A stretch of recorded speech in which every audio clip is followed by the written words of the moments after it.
Insulin is a hormone that's involved in lowering the blood sugar levels or glycemia after a meal.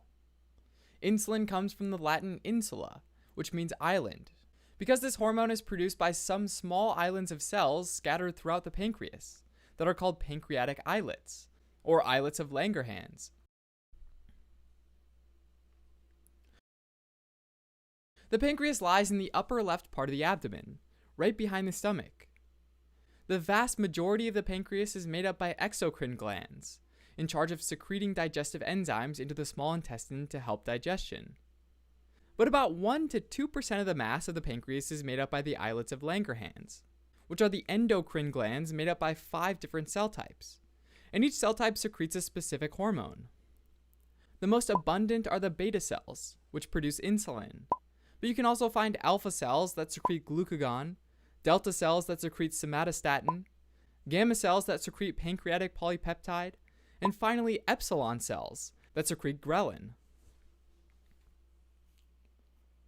Let's focus on the beta cells. Beta cells are in charge of producing insulin, which is a peptide hormone encoded by the INS gene on chromosome 11. Insulin is first synthesized by a single polypeptide called pre-proinsulin. A short tail called leader or signal peptide is cleaved from pre-proinsulin to form proinsulin. Proinsulin consists of 3 peptide chains in the order B, C for connecting peptide, and A. Proinsulin is then further cleaved at 2 positions, releasing a fragment called the C peptide, and leaving the B and A chains, as well as 2 disulfide bonds which link the B and A chains together to form insulin. This mature insulin is stored inside granules within the beta cells where it waits until it's released into the blood. The most important trigger for insulin secretion is glucose. Beta cells are sensitive to glucose concentrations in the blood, and when blood glucose levels rise, beta cells secrete insulin into the blood to help lower those levels and store glucose. Other stimulatory factors for insulin secretion include hormones like glucagon and cortisol, which stimulate insulin indirectly by increasing blood glucose levels, increased fatty acid or amino acid concentrations in the blood, since insulin is also involved in their storage, and acetylcholine from the parasympathetic nervous system, which helps with digestion and stimulates insulin secretion to decrease the recently absorbed glucose in the blood. On the other hand, insulin secretion is inhibited by norepinephrine from the sympathetic nervous system, which is activated during stressful situations that demand high energy consumption and need glucose to be readily available in the blood. Other molecules that inhibit insulin production include somatostatin, which is classified as an inhibitory hormone that avoids the excessive release of pancreatic hormones and other hormones like growth hormone.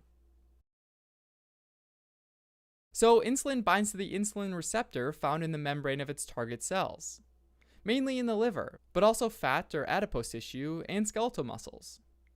The insulin receptor is made up of 2 alpha subunits that lie outside the cell and bind to insulin, and 2 beta subunits that span the cell membrane and carry the signal to the inside of the cell. Insulin is an anabolic hormone, which means that when it binds to the insulin receptor, it promotes the conversion of small energy molecules in the blood, mainly glucose but also fatty acids and amino acids, into large storage molecules inside insulin's target cells. Glucose mainly becomes glycogen in the liver. Fatty acids are stored as fat or adipose tissue, and amino acids build up protein in skeletal muscles. In the liver, insulin promotes glucose conversion into glycogen. Insulin also inhibits glucose production from lactic acid and from non-carbohydrate molecules through gluconeogenesis. If glycogen storage capacity is reached and excess glucose is still available in the blood, insulin prompts the liver to convert glucose into fatty acids through glycolysis, which is the metabolic pathway that converts glucose into pyruvate, and then pyruvate is converted to fatty acids through a reaction with acetyl-CoA. Fatty acids are then transported and stored in adipose tissue, while breakdown of fatty acids through lipolysis is inhibited. Insulin can also act on skeletal muscles, where it stimulates amino acid and glucose uptake into the muscle cells, and this helps with protein production and muscle growth. Now, glucose levels are tightly regulated through the interplay of insulin with another hormone secreted by the pancreas, which is called glucagon. Glucagon has the opposite function, which is to increase glucose levels in the blood. Secretion of glucagon by alpha cells is sustained over time during fasting, but after a meal when glycemia rises, insulin inhibits glucagon secretion. When glycemia drops, insulin production drops and glucagon is once again secreted. Alright, as a quick recap. Insulin is a peptide hormone produced by the beta cells of the Langerhans islets in the pancreas.